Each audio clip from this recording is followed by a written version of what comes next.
ayan mga kahimas, magandang hapon sa inyo lahat.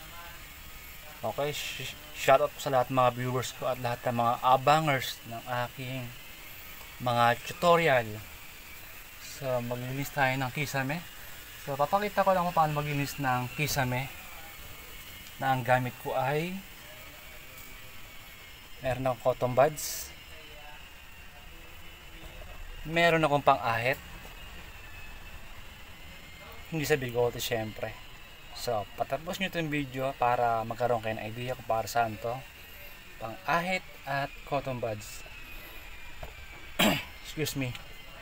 Then meron tayong ang timba na may tubig na mayroong powder na malinis, okay? At microfiber towel, syempre degreaser.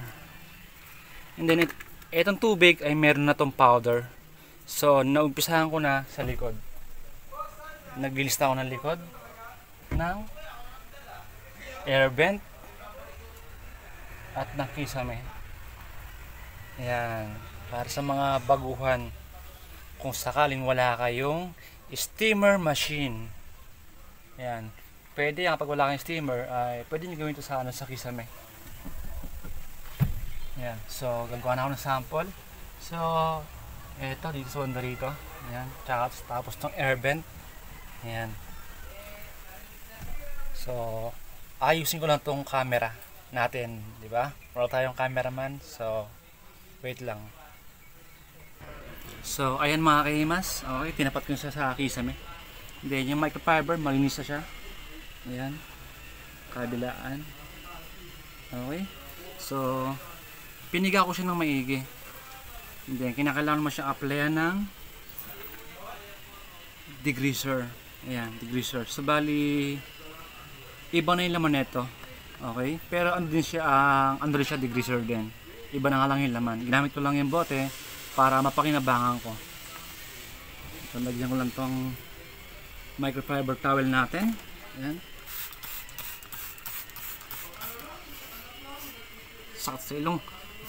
Ayaw ko i-direct dito dahil pwedeng pag-spray ko ay tumama yung chemical sa aking mata. Okay?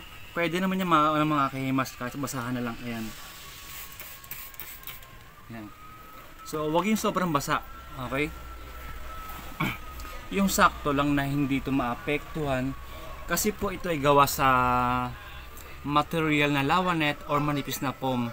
So kung sakali sobrang basa, ang mangyayari dito ay madudurog or madidisalign or etong tela ay magugusot. So wait lang, papatayin ko lang yung ilaw gawa ng baka maloobat itong sasakyan. So ayan mga kahimas, i-apply ko. So pwede kayong gamit ng mga foam, pwede po na meron naman sa mga handyman, makakabili naman kayo. Okay, ipunas natin sa bahagi na marumi. Okay, so ano lamang left and right and up and down. Okay, yan, left, right, left, right, left, right, left, right, left, right, left, right, left, right, left, right, left, right, left, right, left, right. Okay? Kailangan pantay yung pagkakapunas nyo. So ayan, di ba? Marumi siya. Ayan. Kung ikukumpara mo sa kabila. Ayan. Di ba? Then syempre, gagamit naman tayo ng portion na kabila naman.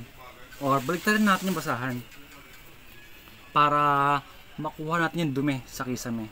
Ayan. Okay, so ano naman tayo? Up and down. Para lahat ng portion niya ay matanga yung dumi.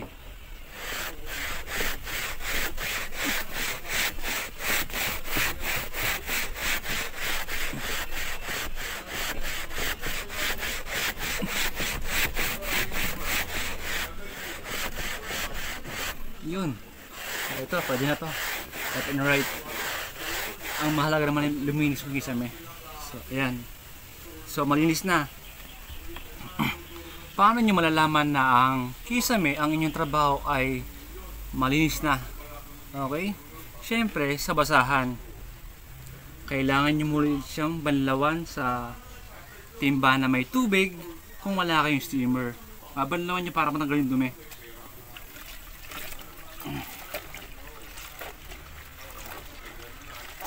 Then, piga lang na maigi. Siyensya na po, ulit yung cameraman. Malang natin maigi, pigaan ng maigi, syempre. Para hindi maapektuhan tong kisame. Para hindi tayo makasira dahil nakakahiya sa customer. Kumbaga, kahit iwan ng customer, kailangan natin ingatan. Kumbaga, yan. So, malinis na po ulit at pinigaan ko na ulit, syempre. Yan. Left and right. So, lalagyan ko ulit siya ng degreaser. Ang pag-apply ng degreaser, kailangan yung sakto lang. Kailangan malayo din sa iyong mata. Okay, meron kasi gusto na chemical na mahapdi sa mata. Yan, malayo. Yan, para hindi maapektuhan yung ating ang mata. So, ganun pa rin ulit. Ang left and right and up and down ang ating pag-a-apply nitong basahan na may degreaser. Okay, so left and right ulit tayo. Left, right, left, right, left, right, left, right, left, right, left, right, left, right, left, right, left, right, left, right. Okay, yan. So malinis na. And kabila naman na basahan gamitin natin. Nabubulo na naman tayo. Yan. And up and down naman tayo.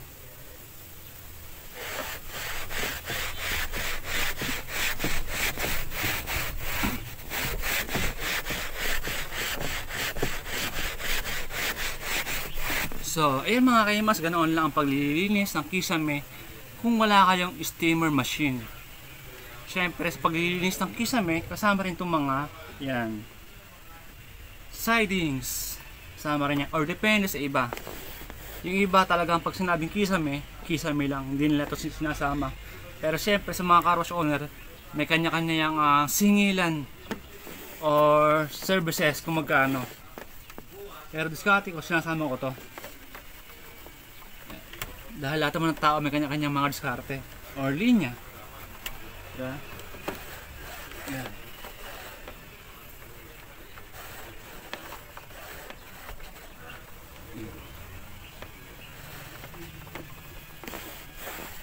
So, ganoon lang mga kahimas. And then, dito muna sa kabila. Saan naman tayo? Sa air vent. Yan, itong camera. Yan. Okay. So, gamit tayo ng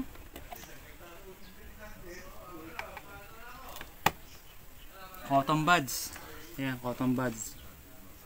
Kahit basail natin ng konti. Okay, para matangay lang yung dumi. Sa natin ng konti. Then, etong air vent ay isa-isahin nating i-apply itong cotton buds. So, ganoon pa rin, kapag marumi na, pwede ulit kayo magpalit ng cotton buds. Okay? Yan.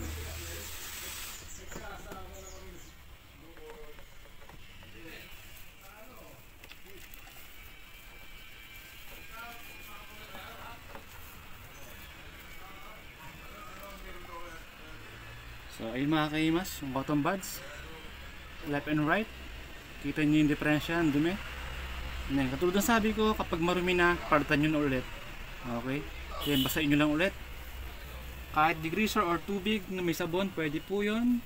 And, i-apply nyo muli sa area na air vent. So, ganoon din sa mga dashboard. Meron din kasi mga air vent yun, or labasan ng mga hangin ng aircon. Yeah, ito yung mga forma. Ayan.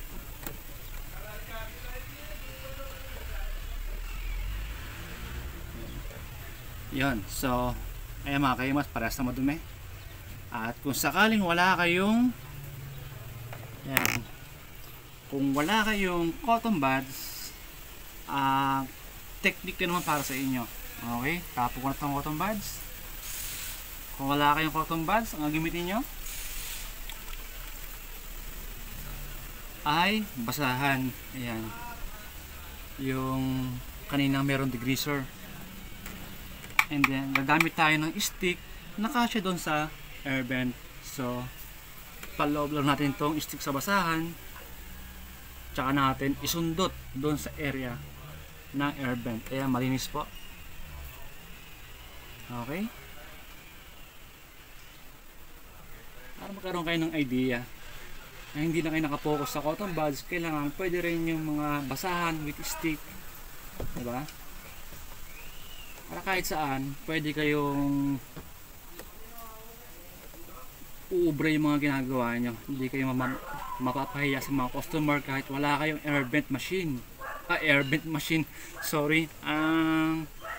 steamer machine. Yun, sorry po, tao lamang tayo, nagkakamali din. Yan. So ito mga kahimas, yan yung nakuha mo na dumi sa air vent. And then katulad ng sabi ko, para malamang malinis na, gagamit ulit kayo ng ibang portion naman na basahan. Ayan, so malinis naman tayo. Okay, yung stick sa loob. So huwag nyo papersahin dahil itong plastic ay nababali po yan, yung air vent. Mabilis po mabali. Kaya kailangan ay maingat ka rin.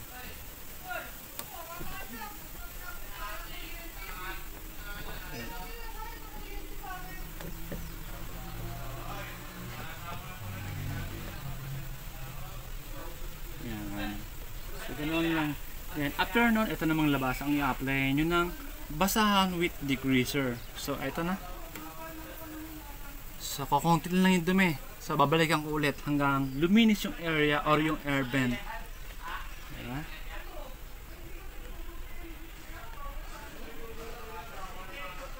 So ganun lang mga kahimas, napaka basic lang ito. Kayang-kaya nyo to. Na para sa mga baguhan ng mga car wash owner, baguhan na car wash boy or detailer, pag mga ganitong Nissan NB350, yeah, so konti na lang, kabilang basahan naman tayo. Pag ganito mga NB350, ang singi lang ko rito pag mga sealing shampoo or sealing cleaning, singi lang ko rito ay 1K free car wash. At syempre free car wash, armor all yung mga sidings, dashboard, lahat ng mga plastic, at with tar block. Syempre yung flooring kinakailangan rin ni vacuum din, yung mga bangkuan. Para magkaroon kayo ng idea, lalo sa mga car wash owner, kailangan nyo ito para sa mga negosyo nyo, lalo na sa mga nangungupahan, mga car wash owner. Yan, shoutout po sa inyo. Ang good luck po sa inyong negosyo. Yan. So okay naman mga kahimas, at pinakita ko sa inyo, naipakita ko na sa inyo yung paglilinis ng air vent at nitong tela. Okay, so meron naman tayong technique. Ayan, katulad sabi ko kanina, yung ang pang-ahit, okay, pang-shape. Yan. At para saan to? Ito yung mga ginagamit natin kadalasan, di ba, sa bigote or may iba tayong ahitin. So ayan, hindi lang to sa pantao, pwede rin to dito sa mga kisame, if in case na meron siyang himulmul. Ayan, papakita ko sa inyo na malinis yung, ayan, parang malabo camera ko. Ayan, yung blade, so wala siyang himulmul, di ba? Ayan. Ito meron dito siguro sa ibang, sa first owner nito ay ginamitan to ng brush, kaya naghimulmul. So papantayin natin, aalisin natin yung mga naghimulmul na parte. So ganun lang mga kahimas, kailangan pantay siya sa kisame. Okay, pag hinagod nyo.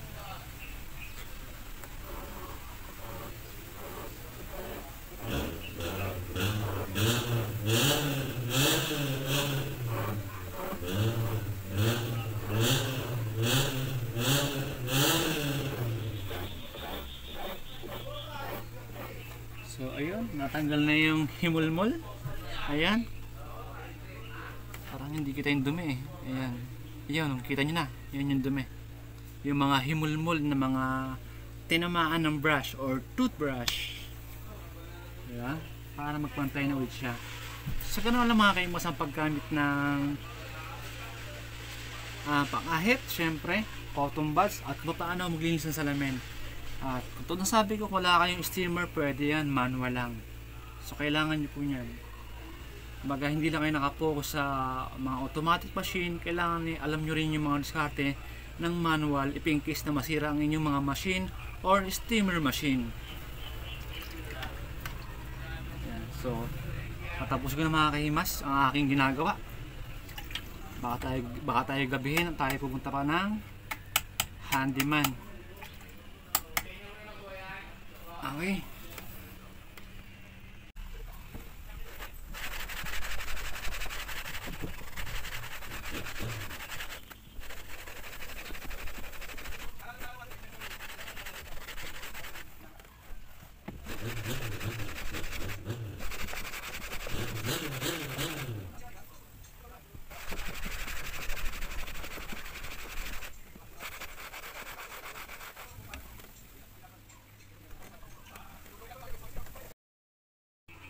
So ayun mga kaimas, at tayo nakatapos na ng paglilinis ng mga ceiling or kisame ng sasakyan, air vent. Okay, so paano mga kaimas, kita-kits tayo sa next upload na aking mga tutorial. At nagabihin tayo, pupunta mo tayo tsaka na steamer machine. Okay, so thank you for watching at ingat po ang lahat sa sa ating kaibigan na virus. Grabe, diba? Siyempre magsuot ng face mask, face shield, at distansya sa kausap. Siyempre magbaon lagi ng alcohol. Ayan. So thank you for watching at kita-kits tayo sa susunod na upload. At shoutout po sa lahat, siyempre. So maraming salamat po sa lahat ng inyong panonood at ingat po parate. So bye bye po, thank you po, bye bye.